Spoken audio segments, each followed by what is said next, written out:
Remothered Tormented Fathers can only be described as middling.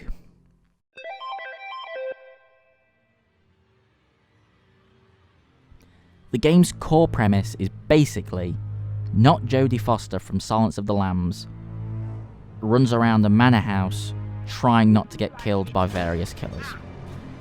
One of which is a naked man with a big scythe.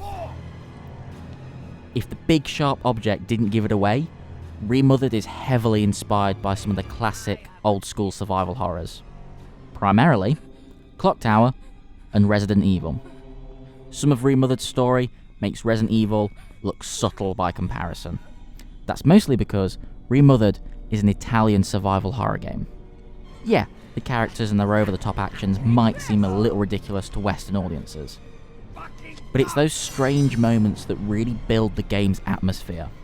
The majority of weirdness in Remothered stems from the fact that all the characters, in some way, are suffering from a mental illness.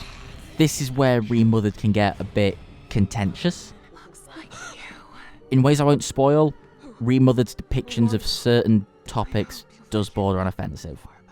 At least in the way that it accentuates negative ideas about specific groups.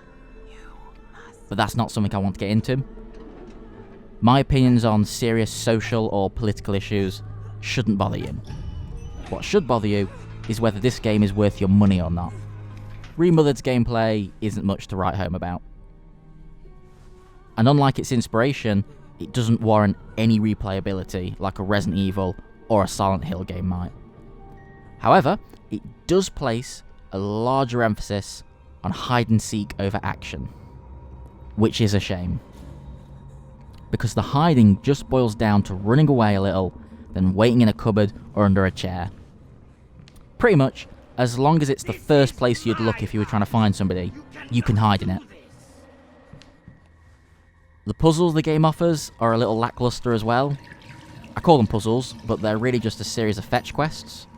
Find the battery so you can power the ladder, to climb to the attic, to find the axe, to break through the door, to get the key that unlocks the box that contains the marbles you throw at the switch to open the gate, and so on and so forth. That amount of back and forth on top of the feeling you're getting nowhere becomes very tedious very quickly. Especially, and if I hate this game, this is the reason why. Because the walking speed is so painfully slow. The entirety of the game keeps you moving at this same speed throughout. Unless, of course, you feel like running. But that's apparently so loud that no matter where you are in the house, whichever killer is trying to hunt you down can find you almost instantly.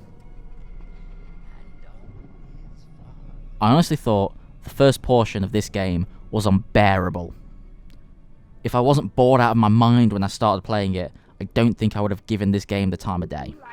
But I pushed on, and by the midpoint, I found myself starting to get drawn into the game's bizarre story.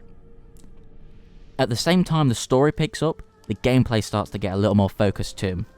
Leading you along much more linear paths does so much to dampen the tedium of aimlessly going back and forth again and again.